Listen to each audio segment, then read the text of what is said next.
పల్నాడు జిల్లా నర్సరాపేటలో మాజీ సీఎం కాసు బ్రహ్మానందరెడ్డి వర్ధంతి సందర్భంగా ఆయన కాంస్య విగ్రహానికి పూలమాలలు వేసి నివాళులర్పించారు. మాజీ ఎమ్మెల్యే కాసు మహేష్ రెడ్డి, గోపిరెడ్డి శ్రీనివాసరెడ్డి, వైఎస్ఆర్సీపీ నేతలు పల్నాడు ప్రాంతాన్ని సస్యశ్యామలం చేశారని ఆయన కొనియాడారు.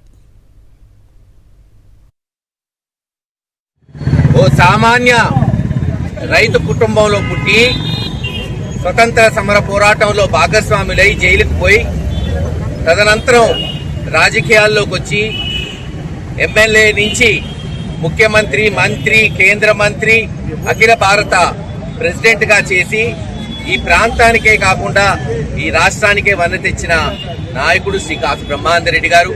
భారీ ప్రాజెక్టులు కట్టాలి అని నాగార్జున సాగర్, పోచంపాడు వంటి ప్రాజెక్టులు పూర్తి చేసి శ్రీశైలం వంటి ప్రాజెక్టులకి నాంది పలికి ఈ ప్రాంతంలో సస్యశ్యామలం చేసిన ఘనత కాసు బ్రహ్మానందరెడ్డి గారు.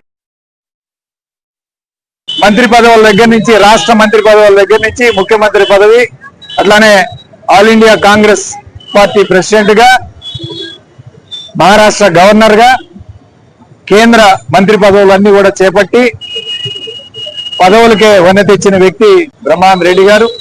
అట్లానే ఈ ప్రాంతం అభివృద్ధి చెందట్లో, ముఖ్యంగా నాగార్జున సాగర్ ప్రాజెక్టు నిర్మాణ విషయంలో కానీ, హైదరాబాదు అభివృద్ధి చేయడంలో కానీ అనేక కేంద్ర సమస్యల్ని హైదరాబాద్కు తీసుకొచ్చి ఐడిపిఎల్ కానీ, బిహెచ్ఈఎల్ కానీ ఎన్నో పరిశ్రమల్ని తీసుకొచ్చి అభివృద్ధి పదంలో ముందుకు తీసుకువెళ్లే కార్యక్రమం చేశారు.